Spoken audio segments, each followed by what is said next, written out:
I grew up in Leticia, Colombia, a very small town that is literally the last town before the rainforest. I didn't think much of it back then. For me, it was home, but by the time I was a young teenager, I had envisioned leaving and living life in the city, surrounded by lots of other people, going to the movies, traveling to other countries on vacation, eating in nice restaurants.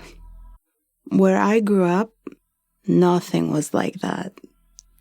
So when I was 13, maybe 14 years old, I had a new best friend, Veronica. She was from Bogota, the biggest city in my country.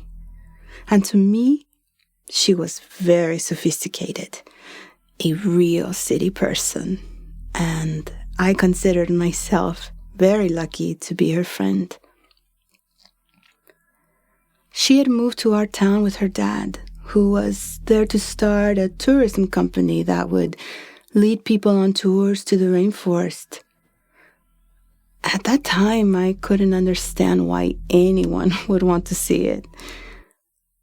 I idolized Veronica. I wanted to do everything she did and be everything she was, a real city girl.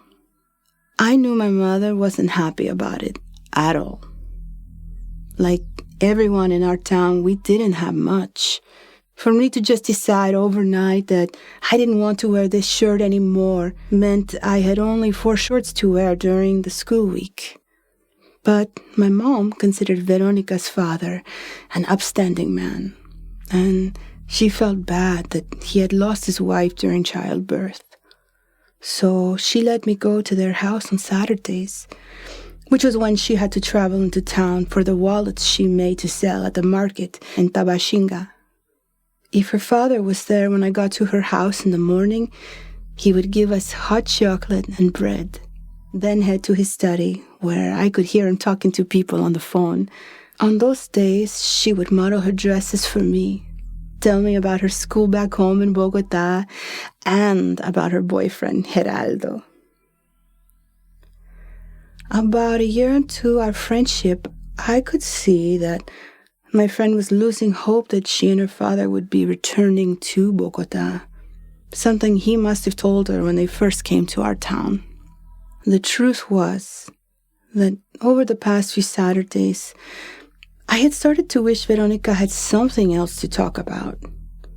I still wanted to be like her, and I was so glad to be her best friend, but secretly I wished she didn't change the subject every time I spoke about something we were learning in school or mentioned Victor, the boy I liked at school.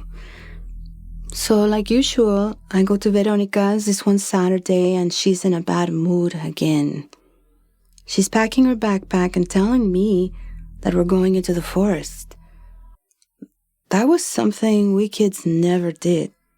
We almost never went into the rainforest, and we certainly did not go without our parents. I told Veronica we should do something else, but she insists we go. And the next thing I know, we're walking into the forest and these mosquitoes are biting me. We walk for about an hour or 2, and aside from the insect bites, everything is okay. Veronica is in a better mood too, so I'm thinking we'll be heading back to town soon. We're stepping between these massive tree roots of a very large, very old tree when I see something right next to my foot. The edge of a wooden box. Wanting to get back, I say nothing. But Veronica sees it and insists we dig it up. And even though I almost never disagree with her, I tell her we shouldn't. Doing so is bad luck. But when I see her digging it out of the ground, I help. It's the size of a Bible. As Veronica dusts off the dirt covering it, we see it's covered with all these intricate carvings. She puts it in her backpack, and the moment we're back in her house, She's trying to pull the lid off the box, but it won't open. I'm honestly afraid. I tell her I have to leave. I go home. I try not to think about it, and I don't say a word to my mother about what we had done. That night, I have a dream of Veronica scratching the box surface with her fingernails. The wood peels away like clumps of flesh, revealing a bright red layer beneath it, pulsating like it's alive. The following morning, Veronica isn't at church, so I go back to her house to check on her. When no one comes to the door, I let myself in. The moment I enter Veronica's room, I can tell something is different. The light in her room no longer has a warm glow. It looks murky, and the air smells bad, like something is rotting. The moment Veronica looks at me, I know something is very, very wrong. Sitting on her vanity is the box. It's open. And even though I know I shouldn't, I look inside of it. And when I do, I see the bones of a hand. And it's then that I notice, in the far corner of her room, there's this shadow. It's moving, and as it moves, it seems to be getting darker. And I feel like it's aware of me, and that it's going to do something to me. That's when my instincts tell me to close the box. The moment I shut it, Veronica looks at me like she's just noticed I'm there. I tell Veronica we have to go. I grab her hand, but she pulls away. I don't want to leave without her. When it looks like the shadow is moving towards me, I run out of the room, out of the house, and I just keep running until I'm home. Veronica wasn't at school the next day, or the day after that. Night after night, my dreams were plagued by whatever was in the box. It was calling me, wanting me to join it. When I had a dream of Veronica laying in the box, her arms crossed, her eyes dark, vacant, I knew I had to do something. I went to church, and I told Father Miguel what we had done. Less than an hour after I told the father, I was standing next to him as he knocked on Mr. Tejaves' door. He let us in with barely a word. That strange aura I had seen in Veronica's room hung everywhere now. The closer we got, the stronger the smell of death, of rotting flesh became.